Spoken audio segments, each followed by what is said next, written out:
You're listening to Parasearch UK Radio. News, views and reviews from the world of the paranormal from across the UK and beyond.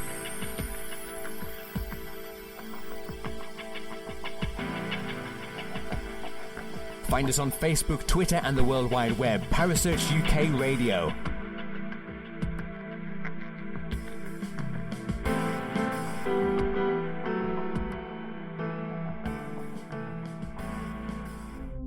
The views and opinions expressed by presenters and guests are their own and do not necessarily reflect the official policy or position of Parasearch UK Radio or its affiliates and sponsors.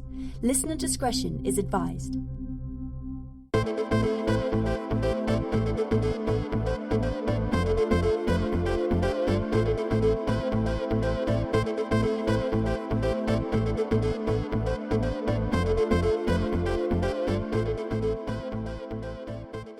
Welcome to the KTPF Reload Show. In case you're wondering what the Reload Show is about, if you haven't heard previous shows, these are the interviews that were conducted by good friends of mine, Steve and Sue Taggart, in the days of the KTPF radio show. Their own radio show ran for just over 4 years, broadcasting every week for over 3 hours. I joined them in the last 18 months of the show's run, but eventually the guys felt they'd just about had enough. It was a monumental effort to keep broadcasting every week for 3 hours. It was a wonderful show.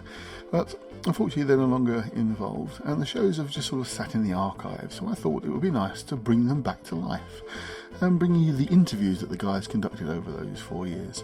They include some of the most interesting people within the world of the paranormal and some not so well known but still, nevertheless still very interesting. We even have 1 or 2 rather unusual shows, including a live seance and other things along those lines. Anyway, hopefully you enjoy tonight's show, and this is the KTPF Reload Show. Enjoy. This program deals with themes of an adult nature and is intended for a mature audience. You're in the right place. Online, on the web, and on air. All over the world. Talk radio. You hear us, we hear you. Yeah, good evening, ladies and gentlemen, and welcome to another edition of the KTPF Community Talk Show. My name is Suzanne.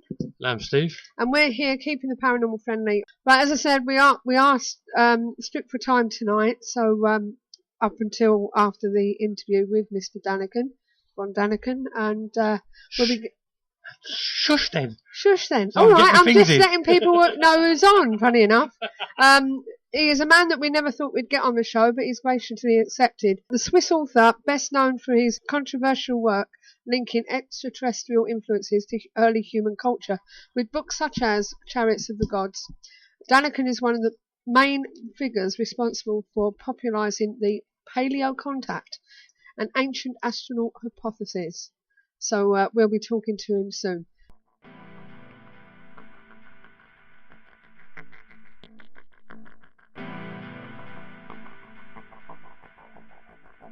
You're listening to Parasearch UK Radio. News, views and reviews from the world of the paranormal from across the UK and beyond.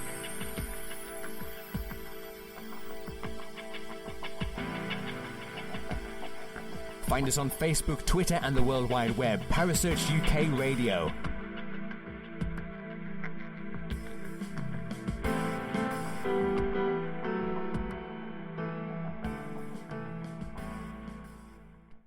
Right, ladies and gentlemen, we're back here now on the KTPF Community Talk Show with Eric von Daniken. So, good evening, sir.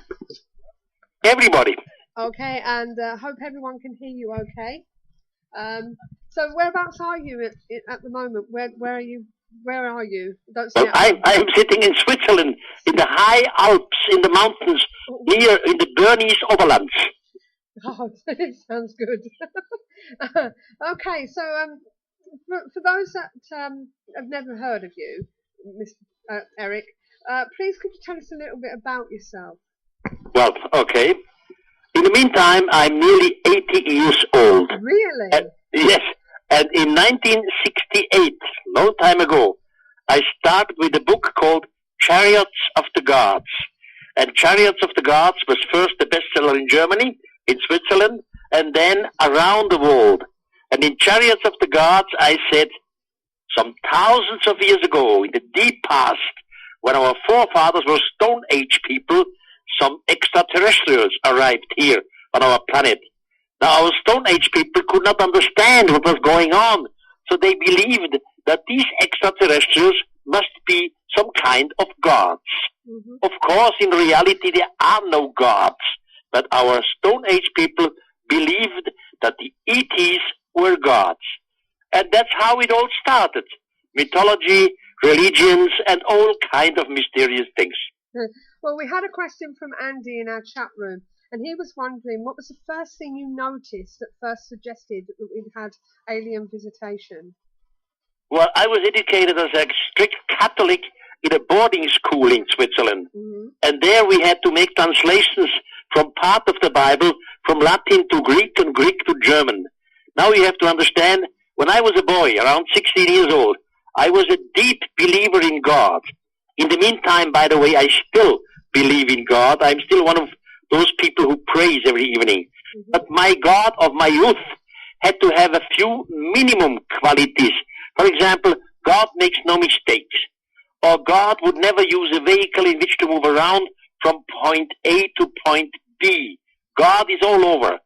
Or, of course, God does not lie. And God is out of time. God does not have to make an experiment and then he has to wait what the result will be. He should know it in advance. So, this was what I thought when I was young about God. Now, we made translations of the Bible. And I learned in the Bible that God had none of these qualities. God used the vehicle in which to move around from point A to point B. God made mistakes. God didn't know what was going on. He was not out of time. So I had doubts in my own education, in my religious education. And I wanted to find out if other communities in antiquity, they have similar stories as we have them in the Christian world. And that's how old it started all. So the beginning was the Bible. The beginning was doubts in my own education.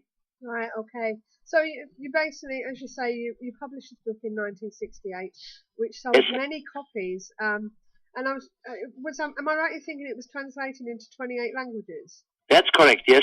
Okay. Now, there was a lot of criticism about the book, with accusations to say that you made some of the stories up. You were called a blasphemer, a charlatan, even the Antichrist itself at one point by religious people. Do you know why this was, and how did this make you feel? Well, of course, in the beginning, when I was young, and all these critics made me very, very mad. But that was really when I was young. In the meantime, I really don't care anymore. And of course, most of these critics were absolutely wrong. I am neither an antichrist. I am neither a person who is against God, so to say, an atheist. Of course, I made none of these stories up. Everyone can control what is in Chariots of the Gods. Yes. So all these accusations were in fact wrong. So do you still believe that humankind basically originated on this planet by extraterrestrial intervention? No, we have evolution, definitely. I believe in the story of Darwin, more or less. We are the product of evolution. But in the beginning, in the very, very beginning, and there I mean some millions and millions and millions of years ago, life on Earth started because it was brought from outside. You see, the first molecule, what we call the DNA, was coming from outside because it was not the product of evolution. And later, in the long course of evolution, there were mixture between some extraterrestrials and between our humans. Yeah. At least in mythology and in religion. Right, okay. Well, we've got one of your biggest fans in the hub with us at the moment, and I think he's got some questions for you, haven't you, Paul? Yeah. Good evening, Eric. Hello, good evening. Good evening. After the publication of the book, being it's over like 48, 47 years now, have you had to change some of your thinking or some of the questions that you actually asked in the book because of new evidence that have come forward? Well, it's a never-ending story. Since Chariots of the Gods, I have published 33 continuation books. And of course, in every book, I try to bring more indications to support the case. Indications from archaeology, indications from mythology, indications from religion. So really, I could come up with hundreds of examples. What is new since Chariots of the Gods? Right, okay. Right, well, we have another question for you from the chat room. Andy again. He said, what makes you feel, what do you feel is the best proof of alien visitation? We have to differentiate between optical proof, hard facts, and between proof out of the old holy writings. First, the hard facts. In Mexico, there is a place called Palenque. And in Palenque is a pyramid that is called the Temple of Inscription. And deep down, under the Temple of Inscriptions, in the year 1952, the Mexican archaeologist, Professor Dr. Rutz, discovered a secret tomb. The tomb was covered with a big slab. Big, it's 2.8 meter large and 3.8 meter long. So quite a big, one stone block. And on this stone block, you see an engraving. You see a man, he's sitting in a kind of capsule. He's bending forward, almost like a racing motorcyclist. He has something like a mask on his nose, and he clearly uses his two hands to manipulate some controls. He is sitting on a chair, and the heel of his left foot is in a kind of pedal. Now, outside the frame in which he is sitting, you see something like a linking flame. Now, optically, this is a very good indication. Of course, archaeology has always seen this picture from a different point of view. In the beginning, archaeologists said, well, it simply represents a ruler with the name of Pakal. And this is true. It shows Pakal. Pakal was the second ruler of the city of Palenque. And in archaeology, they said, Pakal is falling into the open mouth of a monster. So he's falling into the earth. And what comes out of his chest is just something like the living tree. Now, in the meantime, since 1952, since this was discovered until today, in the archaeological literature, we have 14 different possible explanations. And the newest one, made by Professor Stewart, and Stewart is the best epigraph. Epigraph means the professors who are able to translate Maya writing. Now, Professor Dr. Stewart says, now, it all has to do with cosmos. It is, in fact, Pakal, the second last ruler. But Pakal is not falling into the open mouth of a monster. He is going out of our planet, out from the Earth, out to the solar system. So the situation in explanation has changed. That's just the one part. The other part, we have, for example, in ancient Indian mythology, we have large books called the Mahabharata. And the Mahabharata has several different volumes. And in the 5th volume, it's called the Mausala Purva. There they clearly describe space cities. They say that there were 3 cities surrounding the Earth. The cities had different colors. Out of these cities, smaller vehicles descended to our planet. The old Indians called these vehicles the Vimanas. Out of the Vimanas, the teachers from heaven came out. And in some cases, some of our humans were taken up there to these cities on the firmament. And these people who were up there described these cities. So in mythology, we clearly have description of space cities surrounding once our planet Earth.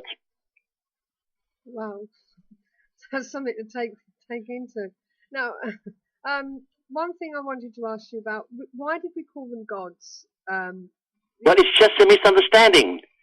As I said in the beginning, there are no gods. Right. There is only one God, the almighty, gigantic being which nobody can understand, what we call God. And I am one who prays every evening to the God. But our ancestors, some thousands of years ago, they could not make a differentiate. They believed that these beings, because of their power, their lightning, their weapon, their possibility to fly, that these beings must be some gods. So the word the gods in plural is a misunderstanding from the beginning. So when we look at Jesus Christ, he was a man, people say he was a prophet. Now, he managed to do things that gods would be able to do. He fed 5,000 people, 5 loaves of bread, 2 fishes, healed the sick, walked on water, etc. Could this man, Jesus Christ, be an alien being? And if that's the case, could it also be that all our whole religious experience is just that, extraterrestrial? No. You see, the story of Jesus Christ is about 2,000 years old from now on. Okay. And the Jesus Christ story is the story of the religion, of our Christian believing and our Christian faith. The Jesus Christ figure has nothing to do with the extraterrestrials I'm talking about, because these extraterrestrials were here some 7,000, 8,000 years ago, many thousand years ago, before Jesus Christ worked on earth. Okay. Now, They're two complete different things. Okay. Now, Dave Lloyd is in the chat room. He would like to know, do you think that the theory Anunnaki, came here and upgraded humans to mine gold for them? Yes, that's true. This story comes from my friend Zachariah Sitchin. He has published several books. He died, unfortunately, 2 years ago, but we were good friends and we know each one very well. And Zachariah Sitchin made translations from the Sumerian cuneiform writings, and he has come up that some beings, which the Sumerians called Anunnaki, were here on earth, and they used our forefathers as slaves. Our forefathers simply had to work for them, in some cases in a terrible way. I believe that this story is true, and Zachariah Sitchin's translation was correct concerning the Anunnakis. Okay. Paul? Eric, going on the Anunnaki and the Sumerians, has anybody still not come up with an explanation why Sumerian writing has been found at Pumapunku in the bowl? Well, Pumapunku is in South America. Pumapunku is in Bolivia and is 4,000 meters high, 4,000 meters above sea level. I was there many, many times, and Pumapunku is definitely not made by prehistoric people. I mean, with Stone Age tool, you cannot produce Pumapunku. In Pumapunku, you find hundreds of prefabricated blocks. Prefabricated blocks means you need planning, you need writing, you need computers, you need the tools, because all these blocks you can put together like Lego stones. And this does not fit into the Stone Age people. In Pumapunku also you have some terraces, stone block terraces, and they have a weight of 800 tons. Now human at that time, Stone Age people were able to move 800-ton blocks. Now the mythology, when the first Spanish conquerors came up to Pumapunku, they were Indians around, and the Spanish conquerors asked them, "What is this? What was this?" And the natives said, "It was not us, not our forefathers who made Pumapunku. This was done by the gods in one night." Which gods? What technology? I think still we have it to do with extraterrestrials. They made something which we would call today a base camp. Even mountain climbers go to the Himalaya. They make some base camps which they use for their deposit. So the extraterrestrials, with their technology, they used the base camp so that some of their technical equipment could not be attacked by the animals or by humans or whatever. And later, when the gods, the so-called gods, the extraterrestrials, disappeared, the natives started to construct around this original base camp gigantic temples. So in Pumapunku, we have two different things to differentiate. One is made from the so-called gods, the extraterrestrials, and the rest is made by the humans. Yeah, Eric again, about the Sumerian writing found near About what? Pumapunku. The writing found near Pumapunku, the Sumerian writing, the cuneiform. It's found in a I bowl. have to interrupt you shortly. I mind talking to a panel in England or in the United States? In England. England. That's why I have a little problems to understand you sometimes. Please excuse me. I'm Swiss. I'm educated in Switzerland. My mother language is German. My second language is French. So my English is absolutely not perfect. So from time to time, I have difficulties to understand you. Now, you said cuneiform in Pumapunku? Yeah, I've heard a tale that a bowl was found near Pumapunku that had cuneiform writing. But not in Pumapunku. You see, cuneiform writing belongs to the Sumerian. This is in another part of the world. Pumapunku is South America. It's another continent. Cuneiform writings were never found in Pumapunku or near Pumapunku. Maybe some other writings, but not cuneiform. Okay. Now, do you believe that alien abductions are happening? Today? Yes. Yes, unfortunately. For some decades, I was always against this idea. Yeah. I found it completely silly and ridiculous. Why should something abduct humans? Then I met Professor Dr. John Mack. Mack, he died some years ago, and he published a book about abductions. John Mack was a professor at Harvard University in the United States, and he was the Police Prize winner, an absolute serious personality. And he has written a book about abductions. We have been in discussions many, many times together, and because of John Mack, I believe that really from time to time, some of us are abducted. I don't understand for what reason. I don't know what these extraterrestrials are doing with it. But obviously, something like this takes place, but only in very simple, single cases. I believe you never believed this before. No, in the beginning I never believed it. Before I met John Mack, I said, this is all rubbish, that's all garbage. Okay. Now, in your book, The Gods Were Astronauts, you look at the Old Testament, am I correct? Yes. But you seem to have come to some different conclusions since your first book. Why is this? You see, in the Old Testament, we have, for example, a prophet with the name of Ezekiel.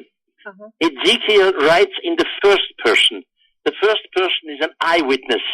And he describes why he was captured in Babylonia. He saw a vehicle coming down from the cloud. And he not only describes how the vehicle looked like, he even describes the noise which the vehicle makes. He compares the noise with the thundering of a waterfall.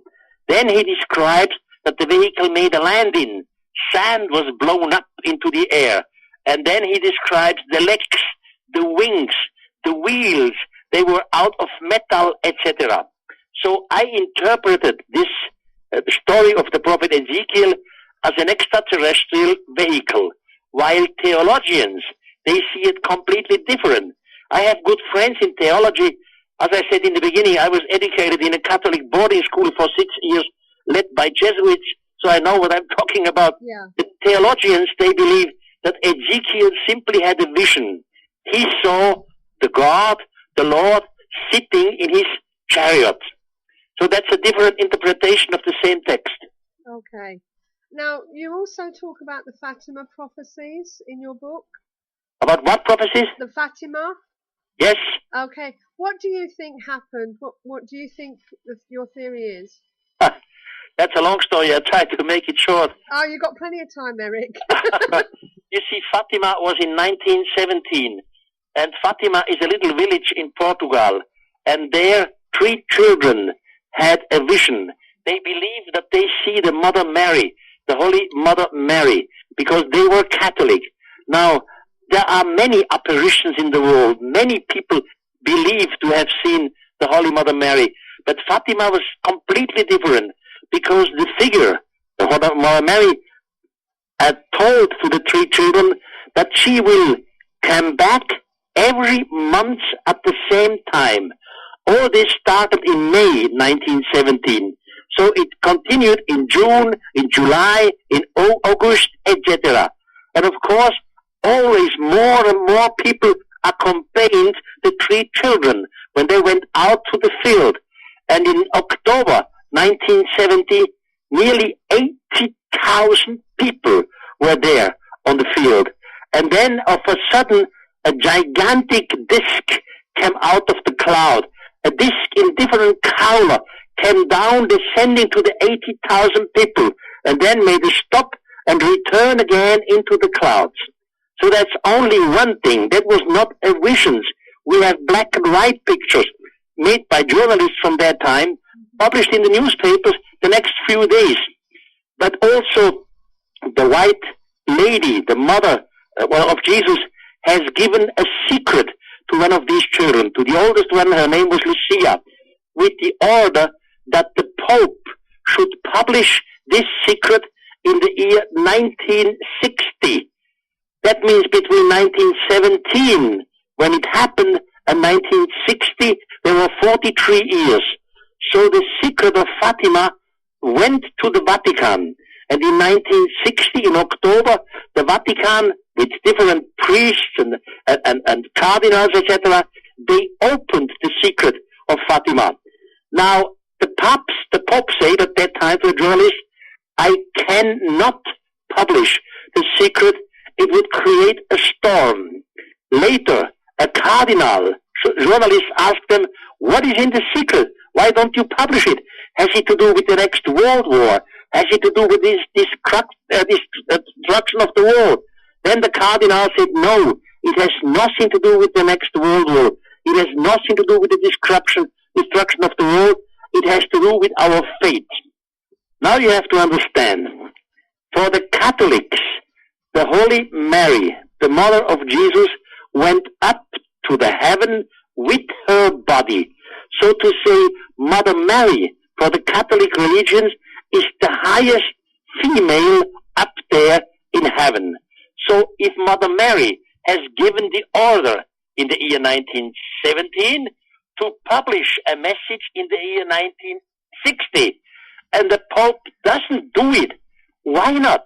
He should obey to his highest mother in the sky. Yes. Why is he against the order and say, we cannot publish it, it would create a storm, or it would create a panic? Because it was not the Mother Mary, the appearance. It was something extraterrestrial. But in the meantime, between 1917 and 1960, Fatima has become to a big pilgrim place. So millions of people are pilgriming to Fatima, and they adore and they pray to the Mother Mary. Now, of course, in 1960, the Pope understands that it was not the Mother Mary. Now, it is a fact he cannot publish this. It would really create a storm, because in between Fatima is a pilgrim place. It's all very complicated. It sounds it. It sounds it. How come you take so long? I mean, how have you taken your time to investigate all this? Well, I'm nearly 80 in the meantime. And I have a well-organized office, and I have so many people worldwide who always deliver information to me. You see, for example, in one of the books, I showed hundreds of cave paintings. Then a lady from New Zealand wrote me a nice letter. Hey, Mr. von Daniken, wonderful your book with the cave paintings, but in my country, just near the place where I live, are much more impressive cave paintings. Why have you not published them? So I write back because I don't know them. Then a correspondence starts. Then I ask, what do you local archaeologists say? I need pictures, etc. So the information comes from all over the world. And of course, I always go on place. I do never publish something which I have not smelled and touched and photographed myself. Right. And Andy's asking, can we assume that you've been working on this full time for many years? Yes, this is my job, including Saturday, Sunday. I don't know what I should do at home on Saturday, Sunday. I always go to my office. I have a gigantic archive with about 200,000 slides from archaeological places taken all over the world. And to me, my work is not a must. It's a pleasure. Yeah. He says you're very lucky. Yes, I am. Now, the ancient astronaut theory is something my husband Steve here believes in. But why do some feel that they have to lie about what they say are facts? Well, you see, our society, generally spoken, our society is composed of two groups of people. Yeah. The one group of people is scientifically educated. The other group of people has a religious education. Now, the religious people, they believe, and it doesn't matter which sort of religion, they believe that God made everything. God made the universe, made the planets, made the plants and the trees, but as the crown of creation, God created us, the humans. Yeah. The scientific group believes that everything took place by evolution, but we, the humans, we are the top of evolution. Now, in both cases, if you look at it from the religious side, crown of creation, or the scientific side, top of evolution, in both cases, we think that we are the greatest. Something greater as us does not exist in the universe. So first, we do not like extraterrestrials. We don't want them. It's a shame for us. We believe that everything that exists on planet Earth, including evolution, happens by ourselves. There was no help from outside. So we don't want extraterrestrials. We try to deny extraterrestrials as long as possible. That's simply human. I understand this. And I also understand the critics, of course. I mean, in the scientific community, you say, between the stars, there are light years. And it is not possible to travel with the speed of light, so nobody could have visited us, even if they exist somewhere out there. This is the scientific point of view in astronomy.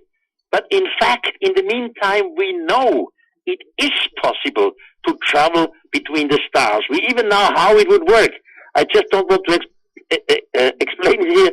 It takes too long. Or another group of the scientific community say, okay, we can accept that maybe there are life forms out there, but definitely these life forms would never look like us, never look like humans.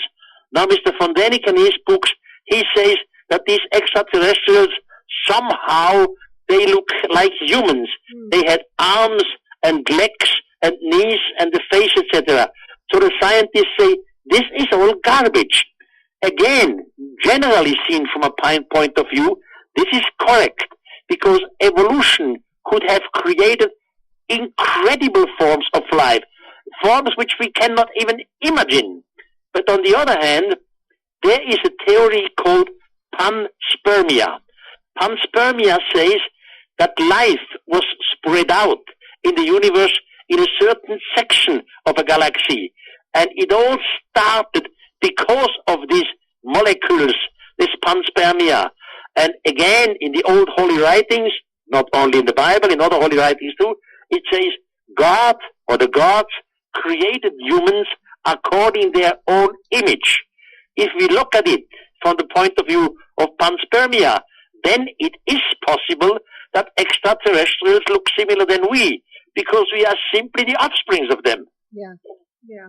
Do you think they just say this to try and discredit it? Huh? Do you think they just say these sort of things to try and discredit it? Of course, we always try to be the best.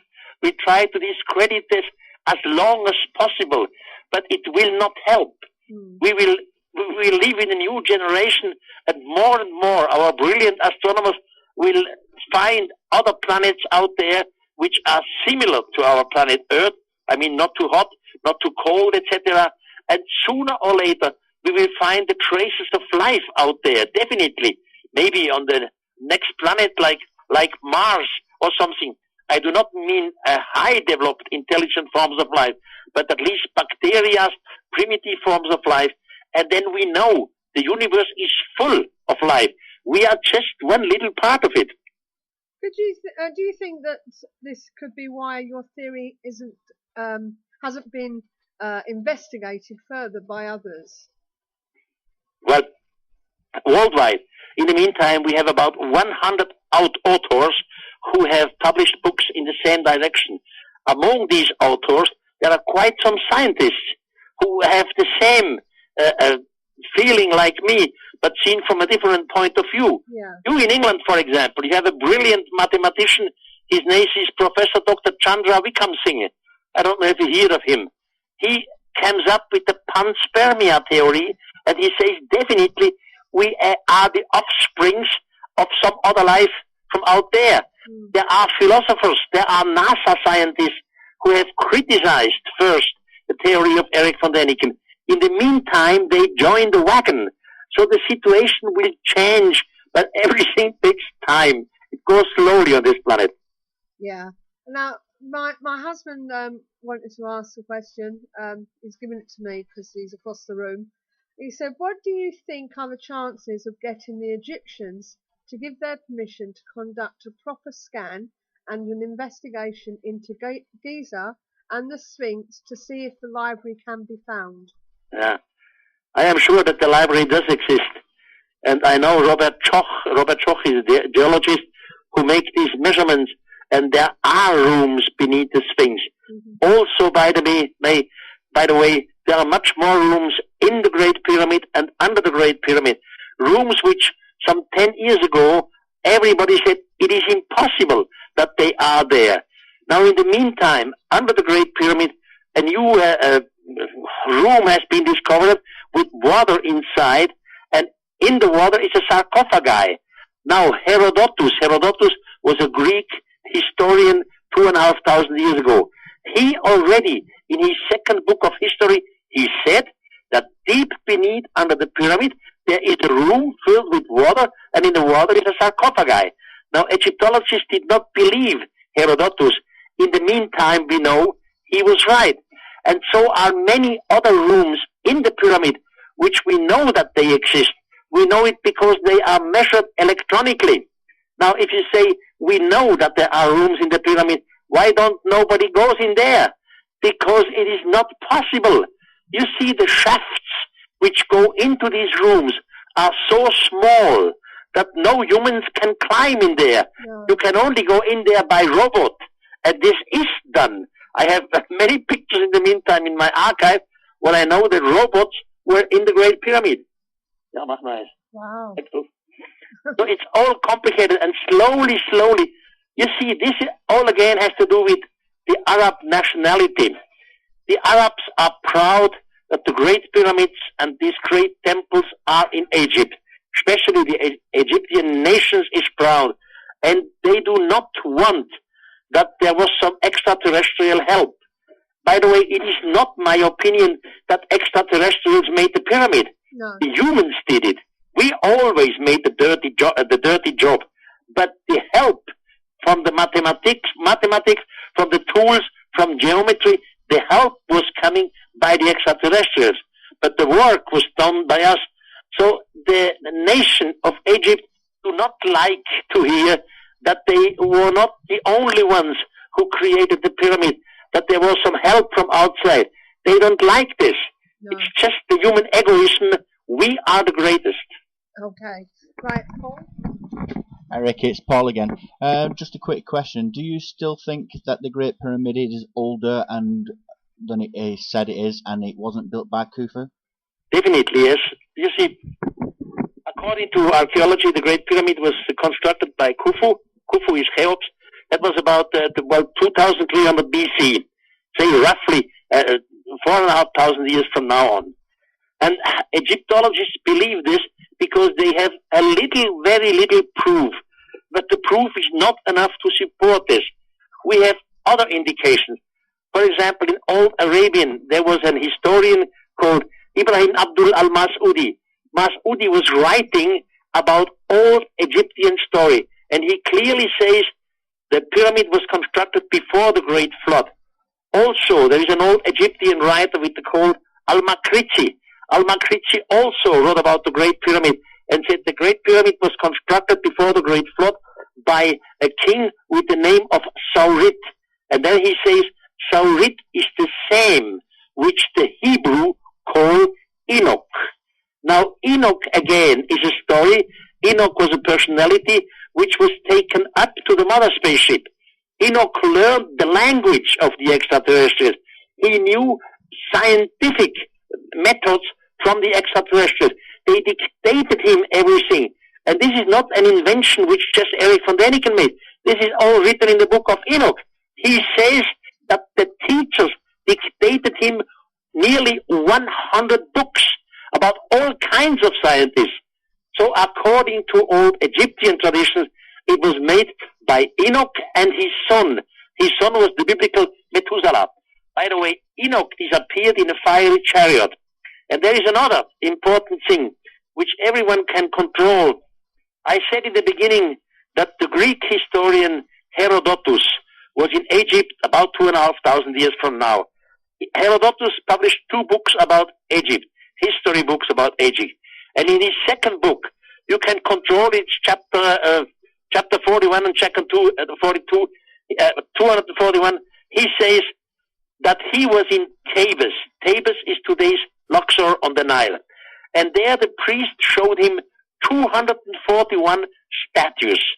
And the high priest explained to every statue a short story. So he told them who represented these stone statues.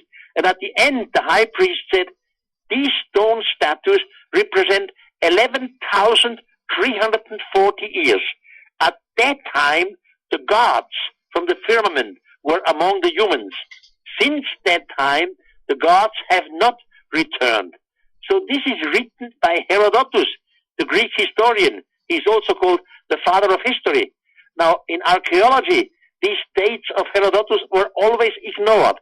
I know of other old historians, for example, Diodor of Sicily, Strabon, Plutarch. These were all men who were all in Egypt more or less 2,000 years ago. And each and every of them, in their books, they give complete different dates compared to our today's Egyptology. In our Egyptology, the old Egyptian history starts about 3000 BC. But according to the old historians, it's about 14,000 BC. So there is a big discrepancy between the historians and our today's pseudo-knowledge. Okay. Dave Lloyd is back. Would like to know if you think that NASA has a secret space program. It's said we already have a colony based on the moon and on Mars called Adam and Eve. Do you believe in that? No, I don't know about that. I know for sure that the Americans were on the moon. I know the criticism. I know the stories where America is accused that they were not on the moon. It was all a fake. But I know some of the American astronauts perfectly. I knew shortly Mr. Werner von Braun. I knew other NASA scientists, and they are all very honest and correct people. No of them was a liar. No of them was a faker. I am absolutely sure they were on the moon. Now, if there is some sort of colony, I really don't know. I never heard of this.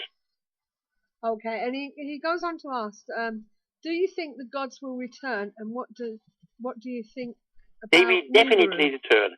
Absolutely. You see, when the Spanish conquerors, that's around 420 years ago, when they first came to Central America, that was Hernando Cortés. The natives believed that Hernando Cortés and the Spanish were the expected gods. In the beginning, they all fell down on their knees. They believed that we, the Western people, were gods. The same thing happened in South America with Francisco Pizarro. The same thing happened in the South Sea with James Cook.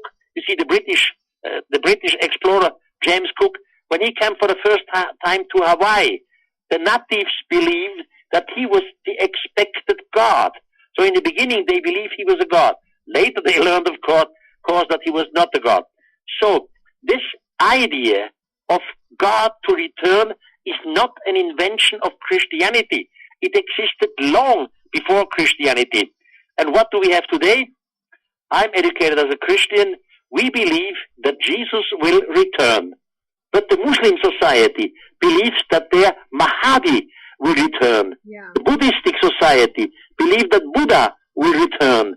The great Jewish community believes that their Messiah will return. So not only the old tribes who died out, still today in our living religions, we all wait. We all expect that some of the so-called gods or leaders will return. In reality, it was simply the extraterrestrials some thousands of years ago. They educated some of the humans. Some of the humans learned their language. One example is Enoch. And when they disappeared, when they went away, they promised to our forefathers, we will return in a faraway future. And this promise entered into the mythologies and into the religions until today. They will return. Okay. And by the way, that's one of the reasons why I do my job. It's better to be prepared for such an event than to be completely shocked and to be crashed down when it happens. And it will happen. He goes on to ask, what do you think of Nibiru? Well, Nibiru is again a story of Zachariah Sitchin in his book. Nibiru is a planet which should surround our solar system in about 1,600 years. I am not a fan of Nibiru because if we would have another planet in our solar system which is invisible, which we have never seen, our astronomers would definitely have measured it, because another planet, visible or not visible, would destroy or disturb our gravities in our planetary system. We would know about such a planet. We have never measured such a planet. Okay. Of all the books that you've written, since 1968, or 66. Yeah, 68, okay. Yeah. What was the one you enjoyed doing? God, it's always the last one. You're always writing, and of course, with each book, you hope to become better, and you hope to make no mistake, and not the slightest mistake. So for me, it's always the newest book, which is the best. Okay. Now, just before we go on to this other question by Andy, some would say when we die, we go back to our alien ship, which could be the heaven that the religions talk about. Where do you think we go when we die? I have no idea. I am one of the believers that we will not die. I mean, our body will die, but we will continue. Our consciousness, or the religions say, the soul will continue. But I don't know where we go. Right. And how has your thinking changed since your first book, and what do you think your biggest mistake was? Oh God, there are many mistakes in the first book. You see, when you are young, you are very enthusiastic, and you believe everything, and you are not self-critical enough. So I remember in Chariots of the Gods, when I was for the first time in Egypt, I was 19 years old, and I was in Upper Egypt, and there is a little island in the Nile, and this island has the name Elephantine. And my guide at that time, he was a teacher in school in Egypt, he told me that this island has the name Elephantine because seen from the air, it has the shape of an elephant. Later, and I brought this in Chariots of the Gods. Mm-hmm. Later I learned that this was all nonsense. The island does not look like an elephant from the air. It is simply called Elephantine because elephants were living on the island. That's all. Or for example, in India, in Delhi, there is a wonderful temple, and in the center of the temple court, there is one metallic column. And this metallic column is not rusting. When I was there, that was in about 1961, it was still not rusting, and the locals told me, this is a metal which comes from out of place. It is not the metal which we have on Earth. I published this in Chariots of the Gods. Mm-hmm. I even showed a picture. In the meantime, this mad object is rusting. So what can you do? It was mistakes, misunderstanding, and many of these things happened in my earlier books, but not in the later books. I mean, at least from the fourth or fifth book again, I try to avoid every kind of mistakes. Right. Andy would like to know, how do you feel about the Scientologists having hijacked your research and using it for their own religion? Well, I'm not very familiar with the Scientology church. I know that they had a science fiction writer with the name of Ron Hubbard who had some ideas, but I really don't know their so-called Bible or their writings. I don't know much about them. No, I don't. It's just something that he's come up with. He said something about that they seem to have hijacked your research and using it for their own religion or something. How would I hope not. Okay, that's how you feel about it. Yeah. Okay. Well, you've really gone through those questions, I must admit. He's just said they claim that we are descended from aliens, so they've taken your research and yes. You know, perhaps they're disagreeing with you at the end of the day. So at least that's another one that agrees with you. He goes on to say, and they funded the Ancient Alien show that you've been on, apparently. You see, the Ancient Alien shows. In the meantime, they have 100 episodes. Yeah. And with many of these episodes, I do not agree. No. Because it's not what I say, it's not what is in my books. I only stay for that, what I say in the episodes. Okay. And I know my knowledge, but many other ideas have nothing to do with my knowledge or my sort of science. I see. Okay. Well, anyway, as I say, you've really gone through these questions tonight. It's wonderful. By the way, I don't understand. You are a radio station. We're an internet show. Oh, you're an internet show. Oh, great. Yeah. I hope many people watched and hear what I say. And again, I excuse for my lousy English. I have to learn much more. It's going to be going out on YouTube, so other people, we get a lot of listeners on YouTube as well. But as I say, we do have people that listen in the chat room and offer questions for our guests. Okay, so, great. Thank you for the interview. We'll come together sooner or later again. Yeah, David Lloyd, just a couple of more questions come up. David Lloyd says, how come years ago people were said to live hundreds of years, almost as if our DNA was upgraded? Do you know about that? No. Okay. We live hundreds of years? Okay. Like in the Bible, in the Old Testament, we lived for hundreds of years. Well, in the Old Testament, before the Great Flood, we had 10 patriarchs. They call it patriarch. And every of these 10 patriarchs, beginning with Adam, his son Seth, etc., then Lamech, Baruch, Methuselah, they all lived hundreds and hundreds of years ago. So we don't know if this is true, but at least according to the Bible, it is handed down like this. And on the other hand, you see, there is Sumerian cuneiform writings, and there is a so-called Sumerian King's List. The Sumerian King's List, by the way, you can see in the British Museum in London. It's a black stone, and the translation is next there. And there, the first 10 Sumerian kings also had incredible ages, just comparable to the 10 patriarchs in the Bible. So we cannot understand where these dates came together. No. Are they correct or not? We don't know. This is it. Well, we're now in 2015. So what's next for Eric von Daniken? I am continuing to writing. Of course, we try to make a lot of movies and shows, and I have some speeches worldwide. This year I will go to Brazil for a few speeches, to the North America, to Australia.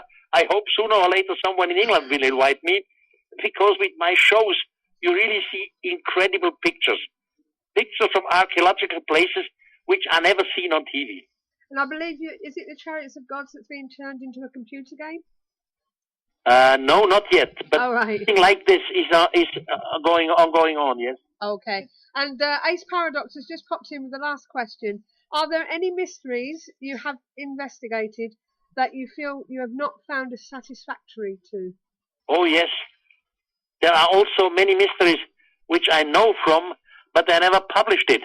Right. Simply because, you see, you have a scientist, for example, in Egypt, and this Egyptologist shows me something deep beneath under some temple. And before we go down there, we shake hands and he say, please, Eric, do not go to public with it. Yeah. So I keep my word and I don't go to public with it, because if I would go to public with it, the journalists would immediately realize, hey, this is a sensation. Then they go to the professor in Egyptology, and then he has to correct, and he has to say, well, Eric was telling a lie, or Eric was misunderstanding me, etc. And the whole friendship is gone. You never receive any more information. So that's why I myself know some things, some secrets, which I have not published until today. Right, okay. Well, I'd just like to say thank you for your time. Ramon did tell us that you don't normally work on Sundays. Okay. Well, thank you for your patience to listen to me. That's okay. Bye-bye. I have to run away here. We would love to get you back on again and talk about some of your other books later next on in time, the year. just make contact with Ramon. I will. For the moment, I have to run away. Okay, well, thank you very much. Thank you very much. Good Bye-bye. night. Ciao. Bye. Ciao. So I'm glad you enjoyed the show, everybody, and thank you for your questions. We always welcome your questions from our guests. Thank you, Aggie, for saying it's a brilliant show. We do our best. As I say, we are a relaxed show, but we try our best to bring people to you in the know, and so we can all learn, isn't it, Steve? It is. Like we always say, being guests on, most of the time we know absolutely nothing about them until the week before, and then we do a bit of research, and we always learn something, which is what it's all about. Yeah, we can always take something away from the program, can't we? Yes. Okay, well, thanks again, and till next time, all that's left to say is keep the paranormal friendly. Good night, and God bless.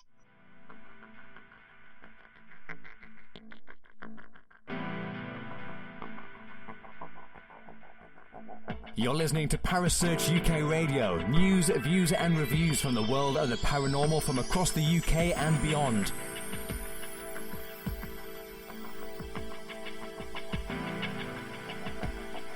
Find us on Facebook, Twitter and the World Wide Web. Parasearch UK Radio.